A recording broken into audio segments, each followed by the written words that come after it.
इस संसार में सभी लोगों को बचपन से ही अच्छे संस्कार दिए जाते हैं और अच्छी शिक्षा आचरण भी दिए जाते हैं। या फिर आप अमीर घर में पैदा हुए हो या गरीब घर में पैदा हुए हो, हम बचपन से ही वही कार्य करते हैं जो हमने देखा होगा। जैसा जैसा व्यवहार हम सीखते हैं वैसे वैसे हम बन जाते हैं। सबके साथ में हम वैसे ही व्यवहार करते हैं जैसा हमने सीखा होगा।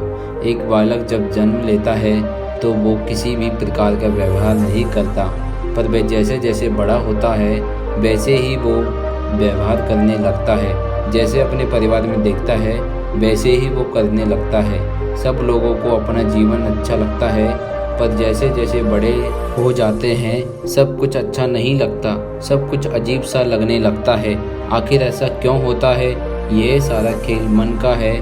आप सभी को पता है, जब बच्चा छोटा होता है तो उसकी इच्छा कम होती है, पर वो बड़ा हो जाता है तो उसकी इच्छा ज़्यादा बढ़ जाती है और वो इच्छाओं की पूर्ति करने में लग जाता है। उसको ये भी पता नहीं होता कि उसके मन में जो भी चल रहा है, जो अच्छा है या बुरा है। गौतम बुद्ध कहते हैं कि मन ही संपूर्ण प्रवृत्ति का प्रधान है। हमारे जीवन में जो भी काम करते हैं वो हमारे मन की वजह से ही करते हैं। मन व मस्तिष्क के अंदर ही हमारी इच्छाओं का जन्म होता है। आपने यह तो सुना ही होगा कि भगवान की मर्जी के बिना पेड़ का पत्ता भी नहीं हिलता, लेकिन आप अपने मन के बिना आप कुछ नहीं कर सकते। तो ये सब खेल हमारे मन का होता है। ये हम पर अच्छे काम भी करवाता है और बुरे भी काम करवाता है। इससे हमें खुशी की अनुभूति होती है और दुख की भी अनुभूति होती है।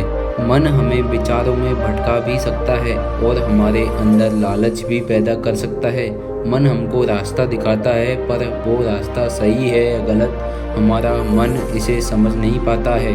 हमारा मन केवल सुख चाहता है, वो केवल ये चाहता है कि दुख कैसे दूर करे। ज़्यादा से ज़्यादा लोग अपने मन के हिसाब की तरह चलते हैं। जो उनका मन कहता है वो वही करते हैं। इसी वजह से कई बार गलत रास्ते पर भी चले जाते हैं।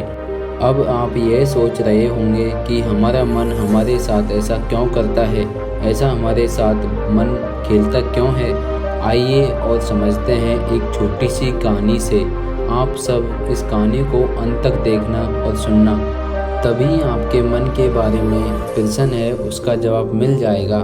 एक बार की बात है, महात्मा बुद्ध अपने ध्यान के लिए जंगल में रहते थे और जंगल के पास एक वैशाली नामक राज्य था। उस राज्य में महात्मा गौतम बुद्ध अधिकतर जाया करते थे, पर कुछ दिनों बाद वो राज्य में एक महात्मा आ गया था और राज्य में सभी लोग उनके पास जाने लग गए थे। तो महात्मा बुद्ध को पता लगा कि कोई राज्य में एक संत आया है और बुद्ध ने सुना था कि वो संत बाबा ने अपने मन पर विजय प्राप्त कर ली है, अपने बस में कर रखा था। पर असल में पता लगाने गौतम बुद्ध एक दिन राज्य में चले गए और राज्य के लोगों को देखा तो सब लोग संत बाबा को गुरु दक्षिणा दे रहे थे।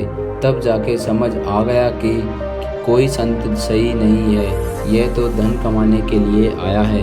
इन्होंने कोई भी अपने मन पर विजय प्राप्त नहीं की है। तब ही कुछ दिनों बाद महात्मा गौतम बुद्ध जंगल छोड़कर वो राज्य में आ गए थे और वहाँ राज्य के उपदेश व शिक्षा देने लग गए थे।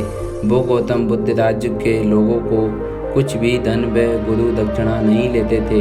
धीरे धीरे सभी राज्य वाले लोग महात्मा गौतम बुद्ध के पास जाने लग गए थे। वो संत बाबा को महात्मा गौतम बुद्ध से घृणा होने लग गई थी। तब ही संत के पास 2-3 शिष्य ही आते थे और एक दिन संत के से शिष्य बोला, संत जी, अब आपके पास में आने वाले लोग उस महात्मा गौतम बुद्ध के पास में क्यों जाने लग गए? तब संत बोलते हैं गुस्से में, तुम भी जाना चाहते हो तो तुम भी चल जाओ वो महान गौतम बुद्ध के पास। और संत बाबा को गौतम बुद्ध से और घृणा होने लग गई थी। वो बेचैन रहने लग गए थे। संत जी को रातों में नींद आना बंद हो गई थी। संत जी बहुत परेशान रहने लग गए थे। तो एक दिन संत ने सोचा कि क्यों ना एक दिन वो महान गुरु के पास जाके देखूं। और वो महान गुरु को देखने गया तो वहाँ पर देखा कि महान गुरु के पास में बहुत भीड़ लगी हुई थी। सभी लोग महान गौतम बुद्ध की जय जयकार कर रहे थे। ये सब बात संत को अच्छी नहीं लगी थी और वो लोगों के पास में जा पहुँचे और बोले, मैंने तुमको ज्ञान दिया और तुम लोगों ने उन्नति भी की है, और यह झूठा महान गौतम बुद्ध पता नहीं यह कहाँ से आ गया है। तुम सभी लोग इसके पीछे चल दिए, इस पर विश्वास करने लग गए। तुम एक दिन बहुत पछताओगे। मैं इस महान गौतम बुद्ध को चुनौती देता हूँ, मेरे साथ मेरे ज्ञान का निरीक्षण करे और मुझे हराए। अगर महान गौतम बुद्ध जीत गए तो मैं ये गांव वैराज्य को हमेशा के लिए छोड़ जाऊंगा। यह सब सुनकर गुरु जी की चुनौती स्वीकार कर ली। फिर दोनों की बहुत देर तक शास्त्रार्थ हुआ। फिर धीरे धीरे संत जी गुरु से हारने लग गए थे। तब संत को यह एहसास होने लग गया था कि मैं हार जाऊंगा, मैं हारने वाला हूँ। तो वो बीच में से ही खड़े होकर चले गए और वो जाते जाते ये सोचते गए थे कि क्या करा जाए कि ये महान गुरु यहाँ से चला जाए या फिर इस राज्य से कैसे भगाया जाए। और संत ने महान गुरु के बुद्ध में भगाने को बहुत षड्यंत्र रचे, पर सभी विफल हो गए थे। कोई भी षड्यंत्र काम नहीं आया था। यह सब कुछ करके देख लिया तो एक रात को संत जी के महान गुरु को मारने का सोचा और अपने हाथ में हथियार लेकर महान गुरु को मारने के लिए निकल गए। और संत बाबा रात को महान गुरु के पास पहुँचे। जैसे ही संत महान गुरु पर प्रहार करता है तभी महान गुरु की आंखें खुल गई और महान गौतम बुद्ध संत को रोकते हुए कहा कि अभी भी तुम्हें कुछ समझ नहीं आया, अभी भी तुम भ्रम में जी रहे हो। अगर तुमने अपने मन पर विजय प्राप्त कर ली होती तो ये हथियार तुमने क्यों उठाया होता? आपको इतना क्रोध क्यों आ रहा है? कौन है इस क्रोध के पीछे? फिर संत ने कहा, यह क्रोध आपकी वजह से है। जो भी हो रहा है ना, वो आपकी वजह से हो रहा है। अगर आप यहाँ नहीं होते, यहाँ नहीं आते तो कुछ भी नहीं होता। महान गुरु समझ गए कि मन संत पर पूरी तरह से हावी हो गया है, उसकी आंखें बंद हो चुकी है, संत की समझने की क्षमता खत्म हो चुकी है। तब महात्मा गौतम बुद्ध ने संत से कहा कि तुम एक हत्यारे हो। तब संत ने कहा, नहीं। तो फिर आप लालची होंगे? तब संत बोले, महान गुरु मैं ऐसा नहीं हूँ। तो फिर तुम्हारे हाथ में हथियार है जो कहाँ से आया है? क्या करना चाहते हो तुम? तब संत ने हथियार को देखकर फेंक दिया और गौतम बुद्ध के सामने सर झुका लिया और उसके चरण स्पर्श कर लिए। संत बोले, मुझे माफ़ कर दो, यह सब मेरा मन करवा रहा है। मेरी तो आपने आंखें खोल दी। और बोले, यह सब मेरे साथ कैसे हो गया? आखिर में मेरे साथ ऐसा क्यों हो रहा है? मैंने तो आपके मन पर काबू कर लिया था, मैंने तो अपने मन पर विजय प्राप्त कर ली थी। तब गौतम बुद्ध बोले, हमारा मन कहीं नहीं जाता, यह तो हमारे साथ ही चलता रहता है।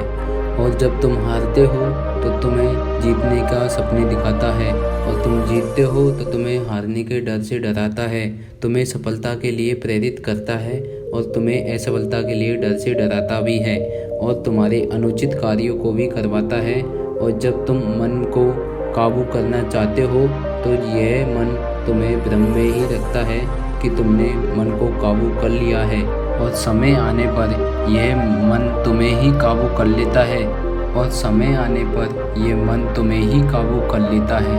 संत ने महान गुरु से कहा कि गुरुजी, हमारा मन हमारे साथ ऐसे क्यों नचाता है, हमारे साथ ऐसे क्यों खेलता है, अपने आप क्यों नहीं जीने देता? फिर गुरु बोले, हमारा मन दो धारी तलवार है, अगर आपको इसे चलाना नहीं आता तो इससे आपने आप को घायल भी कर सकते हो। देखो, तुम हो तो तुम्हारा मन है, और अगर तुम नहीं हो तो तुम्हारा मन भी नहीं है। तुम्हारा अस्तित्व के लिए तुम्हारे मन को होना आवश्यक है। बिना मन के तो तुम कुछ भी नहीं कर सकते, तुम कुछ भी नहीं पा सकते, तुम अज्ञानी रह जाओगे। लेकिन मन के द्वारा तुम बहुत कुछ जान सकते हो और ज्ञान प्राप्त कर सकते हो। संत ने कहा कि महान गुरु, मेरे जैसे अज्ञानी को आपने ज्ञान का मार्गदर्शन करा दिया, मेरी आंखें खोल दी। मैं तो इसी भ्रम में जी रहा था, मैंने अपने मन पर विजय हासिल कर ली है।